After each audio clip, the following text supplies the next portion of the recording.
Weet al iewers by, hierdie is nou gewoonlik tussen families, let wel, dis jong families het ons lekker politiek. Het al iewers tussen familielede gesit en iemand doen iets vir jou en hulle sê, man, moenie daaroor worry nie.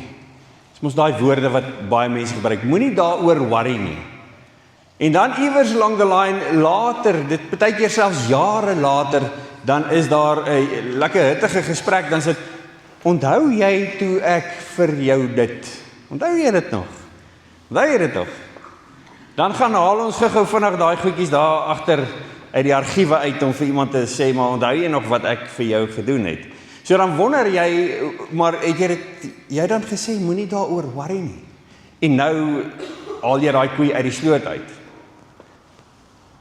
Miskien het jy al 'n besigheidskontrak moes doen, of 'n selfoonrekening iewerster uitgeneem, 'n selfoonkontrak die afgelope tyd uitgeneem. Het jy al gesien hoeveel bladsye moet jy teken? As jy 'n voertuig koop, daar wie jy wat nou sal weet, as jy 'n voertuig koop, hoeveel bladsye jy moet teken? Parafeer. Hoekom? Want daar's altyd terms and conditions apply. En die terms and conditions is wederzijds. Dis nommer 1 dalk om jou te beskerm, maar grootendeels is dit om die verskaffer te beskerm. So daar's 'n hense klomp T's en C's wat apply. En ek wonder of dit nie ook so in ons lewens partykeer is nie. Ons tema vanoggend, terms and conditions apply. Wie van julle gaan op jou rekenaar? En as jy iewerster besig, dan spring daar so 'n dingetjie op. Dan moet jy eers klik in die boksie en dan I agree en dan gaan jy aan. Wie van julle lees voordat jy klik? Ek lees nie. Wie van julle lees voordat jy klik? Ons lees nie die goed nie en kom naderhand in die moeilikheid. Dit het met my gebeur waar ek byvoorbeeld 'n program op my rekenaar gekry het en daar's mos daai free trial version, 30 dae, verniet, gratis en verniet. Maar wat jy nie mooi sien nie, as jy klik en agree daar aan die onderkant, dat as jy dit nie verander nie, dan gaan hierdie bedragie, wat nou maandeliks is, wat die maandelikse fooi is, van maand 2 afgaan. En dit het met my al 'n paar keer gebeur. So ek is nou op my hoede. So wie lees die fynskrif en klik net I agree? Wees in 'n gesprek met mekaar en jy vertrou so op wat hierdie persoon vir jou sê. Jy sien die vertrouensverhouding tussen julle en jy klik in jou kop, klik jy I agree. Net om later teleurgesteld te staan. Teleurgesteld omdat jy I agree geklik het. Want in jou hart het jy hierdie persoon regtig geglo en jy het vasgeglo dat hierdie persoon die beste belange op hulle hart dra vir jou. En dan staan jy met hierdie absolute verwondering oor wat het hier gebeur. Hierdie persoon het my gedrop, soos wat ons dit gewoonlik sê. Dit gebeur gereeld met ons. En daar is geen fyn skrif wat jou vooraf daarvan kan waarsku nie. Daar is geen fyn skrif wat jou kan beskerm teen daai teleurstelling nie. In verhoudings en teleurstellings, dit werk mos so. Mense sê ek is daar vir jou.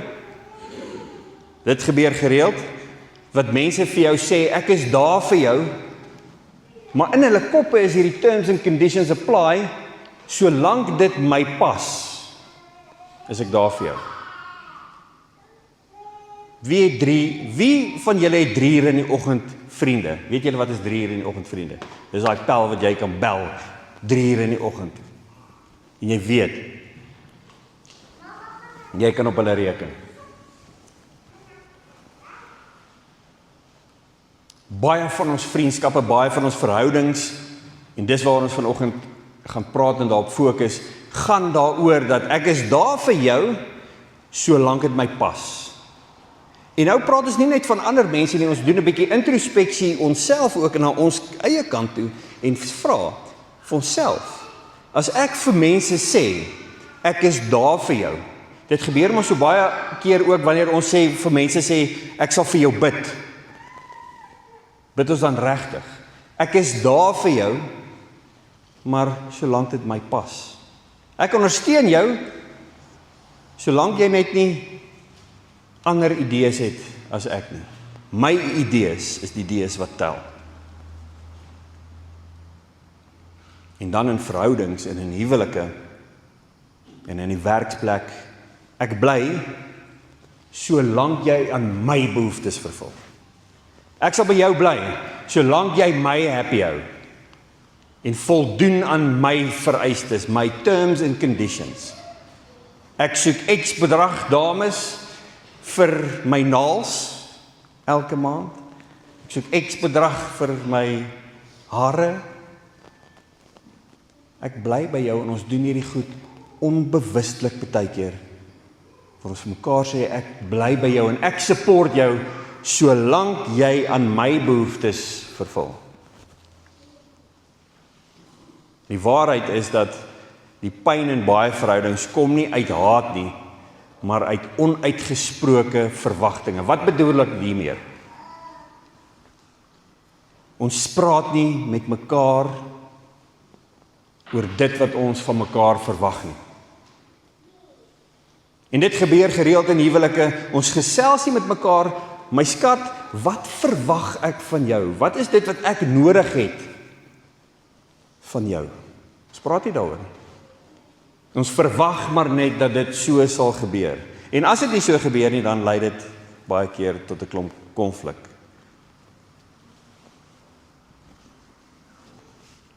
Paul, onthou jy nog toe julle voor die kansel gestaan het? Onthou julle?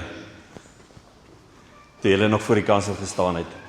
Dis 'n lekker feeling, Amanda. Ek sien jy smile. Dis 'n lekker gevoel toe daai oomblik toe jy voor die kansel gestaan het. Nou wil ek hê jy moet gou vandag net vir 'n oomblik meet. Hoe was die gevoel toe jy voor die kansel gestaan het versus oom Tos, die gevoel wat jy nou ervaar? Dis 'n bietjie anders. Dis 'n bietjie anders. Daai dag toe jy vir die kansel gestaan het, manne, daai volla moes reg staan met just married en hier's 'n hart wat klop van vreugde en al wat jy nou wil gaan doen is honeymoon. En nou? Hoe is dit nou? Dis 'n bietjie anders. Wat is onvoorwaardelike liefde? Want jy het voor daai kansel gestaan of waar ook al onder hierdie, daar doen hulle mos dit onder hierdie mooi, wat noem, ek weet nie wat jy dit noem nie, hierdie goedjies. Dan staan jy daar, dis iewers daar tussen die bome, hulle doen dit op weird plekke, maar mooi plekke ook. En dan sê jy eintlik vir die persoon langs jou, ek het jou onvoorwaardelik lief, ek gaan jou onvoorwaardelik lief hê. Dis 'n bietjie van 'n groot woord. Dis 'n bietjie diep duik, maar jy's so ingeneem in die oomblik, jy's so vasgeets in hierdie oomblik, dis vir jou so lekker, dat jy sê, as daai dominee sê, ja, doen jy? Dan sê jy ja. En nou vandag, nou is al 'n bietjie terms and conditions apply. Dit lyk so 'n bietjie anders. Matteus 5, vers 46 en 47. Ek lees vir ons die hele gedeelte, ek het vergeet om die hele gedeelte in te sit. Die gedeelte se opskrif hier sê liefde vir die vyand. Miskien sit jy nou vanmôre hier en jou man of jou vrou of een van jou beste pelle het eventually 'n vyand geword. En miskien sit jy nou langs jou vrou vanmôre en dinge het nou nie vanmôre so lekker geloop op pad kerk toe nie en jy voel maar ons is nie my pel vanmôre, jy is my vyand. So Jesus sê vir die disippels die volgende: Julle het gehoor dat daar gesê is, jou naaste moet jy lief hê en jou vyand moet jy haat. Hierdie is die heersende paradigma waarin hulle geleef het. Jy moet jou naaste lief hê en jou vyande haat. Maar ek sê vir julle moet julle vyande lief hê en julle moet bid vir die wat vir julle vervolg, sodat julle kinders kan wees van julle Vader in die hemel. Hy laat immers sy son opkom oor slegtes en goeies, en hy laat reën oor die wat reg doen en oor die wat verkeerd doen. As julle net die liefhet wat vir julle liefhet, watter loon kan julle dan nog verwag? Maak die tollenaars nie ook maar net so nie? En as julle net julle broers groet, wat doen julle meer as ander? Maak die heidene nie ook maar net so nie? Wees julle dan volmaak soos julle hemelse Vader volmaak is. Goeieste.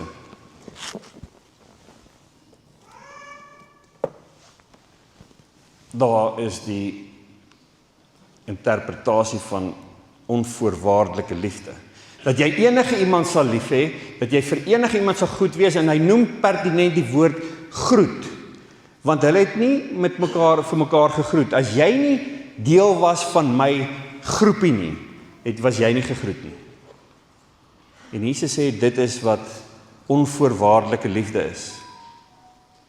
Gaan ek jou nog steeds bystaan, gaan ek jou nog steeds lief hê, selfs wanneer dinge nie met my of met jou goed gaan nie. Nou, resiprositeit is die groot woord wat hulle gebruik vir jy gee solank jy terug ontvang.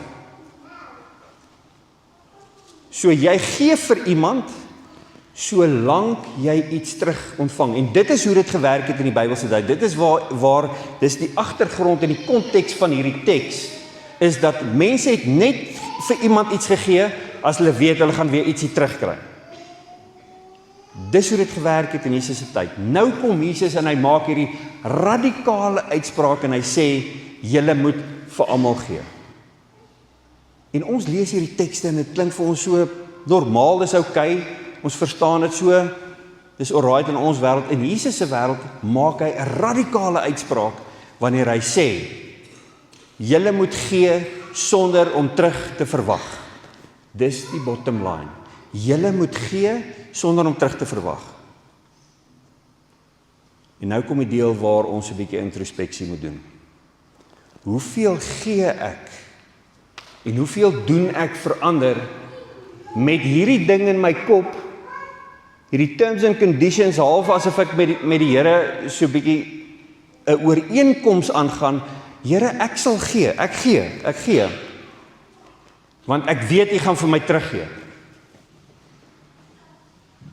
Ek gee wat ek weet U gaan vir my teruggee. Jesus sê, jy gee sonder voorbehoud.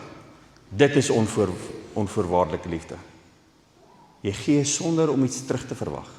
En baie keer, ek sien dit gereeld, gee mense vir armes en vir iemand en hulle help iemand, want hulle weet hier in hulle koppe, verwag hulle ietsie terug. Die radikale Jesus sê, my kind, wanneer jy gee dit met 'n oop, volle hart en moet niks daarvoor terug verwag nie.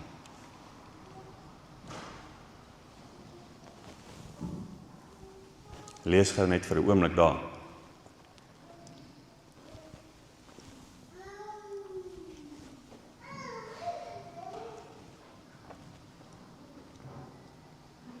Wie van julle sit hier vanoggend en ons fokus 'n bietjie op die huwelik, want volgende week dan begin die lydenstyd. Ons fokus 'n bietjie op verhoudings en huwelike.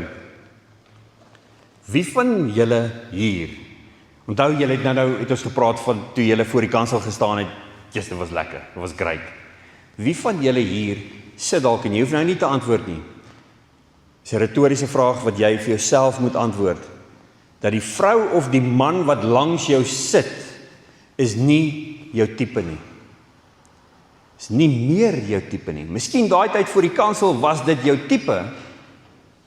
Dit was great. Maar oor die jare heen, dan groei ons, en ons bly groei, en ons bly groei, en ons bly groei, en baie keer gebeur dit so, dat ons so van mekaar af wegdryf, dat jy dalk hier vanoggend sit, en jy sê, maar my man of my vrou is nie my tipe nie. Of jy het vandag een af met hulle getrou en geweet, hierdie is nie my tipe nie. Belangrike ding wat ons vanoggend moet onthou, is dat sommige mense kan nie vir jou wees wat jy dink jy nodig het nie. Maar is presies wat die Here vir jou wil hê. Dalk sit jy vanoggend hier en jy voel, jou man of vrou is nie jou tipe nie. Maar is presies wat jy nodig het. Dis presies wat jy nodig het. As ek kyk na my en my vrou se huwelik, sy's glad nie my tipe nie. Glad nie. Maar sy's die een wat my aanvul. Sy's die een wat my sterk maak wanneer ek sal ons hele huis se groceries vir die armes wat so gereeld hier by die hek klop. Ek sal ons hele huis se groceries uitgee. Maklik, gou-gou. En dan sal sy die ene wees, wow, stadig. Ons het ook 'n huisgesin. So sy's nie my tipe nie. Maar sy's wat ek nodig het. En baie verhoudings maak dit eenvoudig nie. Verhoudings faal omdat ons nie kort met mekaar praat oor wat ons van mekaar verwag nie. As jy net dit vanmôre saam met jou vat.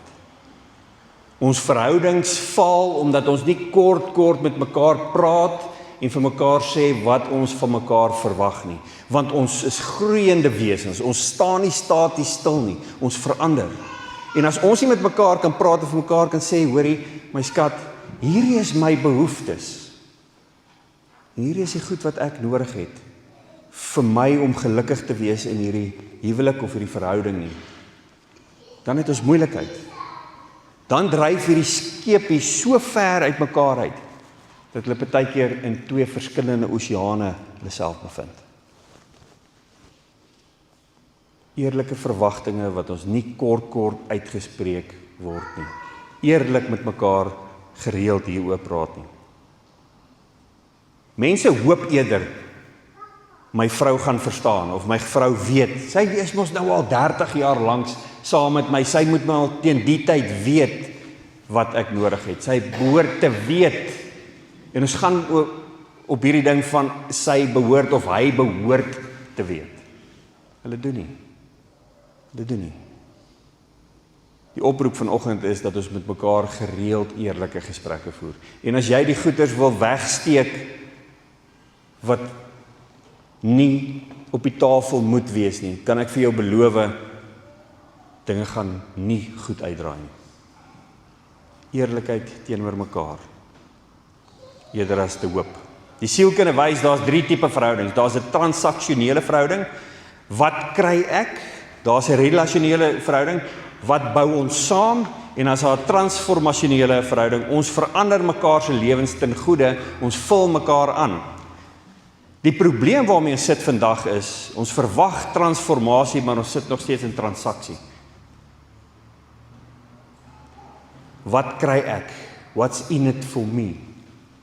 En hierdie kan jy nou op 'n huwelik toepas, of by jou werksplek, of in enige situasie.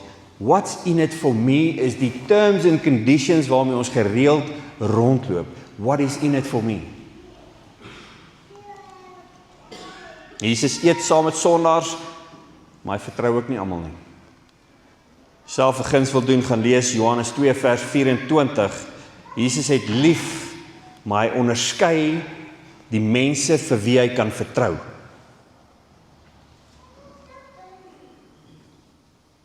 Jesus het almal lief, maar hy onderskei tussen die mense vir wie hy kan vertrou. Johannes 2 vers 24.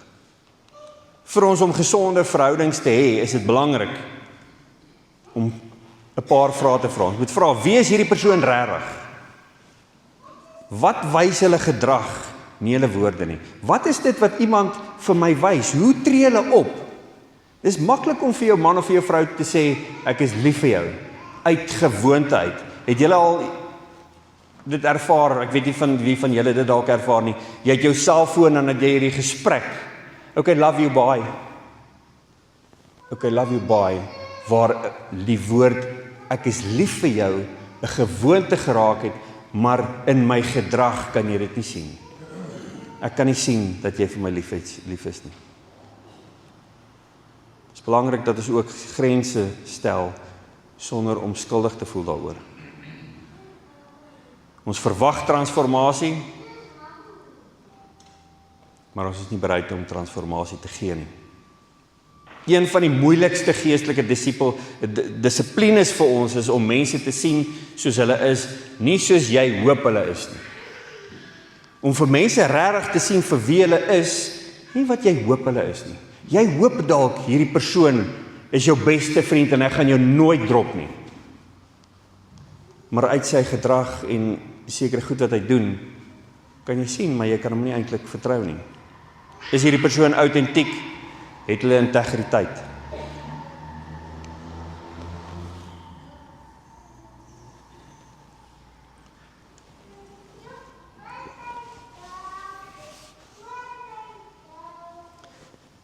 Wat is die terms and conditions wat in jou hart leef? Wanneer ek uitkyk vir ander mense, is dit met voorbehoud? Is dit omdat ek 'n klompie goed in my kop het wat ek dalk van iemand kan weer terugverwag in die toekoms, of doen ek dit soos Jesus vra in ons teks? Wees lief sonder voorbehoud, sonder dat jy ietsie terugverwag. Daar's 2 hengelaars, 'n jong man en 'n ouer man, amper sê ek Adrian en Wolfie. En die ou oom sit langs die viswater en hy gooi die heeltyd in en hy vang vis op vis op vis. Dit sal nou nie met my en Wolfie gebeur nie, dit sal andersom wees. Maar hy gooi en hy vang vis en hy vang vis en hy vang vis. En hierdie jong man sit net so eentjie van hom af weg en hy gooi en hy vang net mooi niks. Hierna so 3 ure wat die oom seker al 10 visse gevang het en hierdie jong man niks gevang het nie.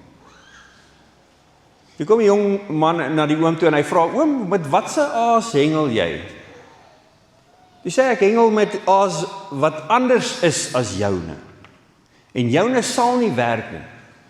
En die jong man sê vir die ou oom, maar dis my favourite aas, dis die aas waarvan ek hou. Ek hou van hierdie aas. En die oom sê, dalk is dit vir jou tyd om jou aas te verander. Dalk is dit tyd dat jy jou aas verander.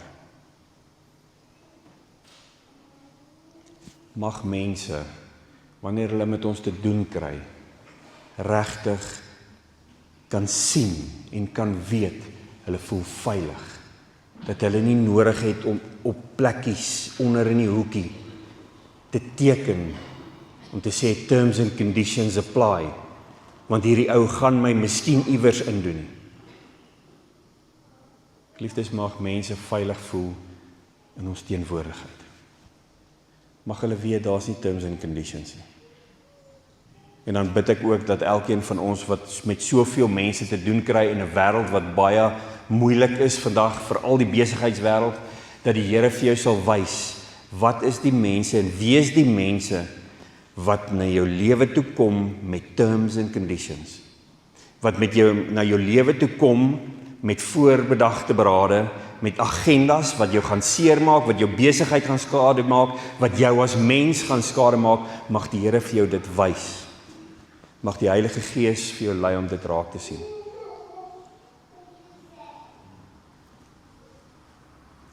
Mag ons wees sonder terms and conditions. Mag ons opregte disippels wees wat weet dat mense op my kan reken en op my kan staatmaak. En wanneer ek gee, mag dit wees sonder om enigiets terug te verwag. Kom ons bid saam.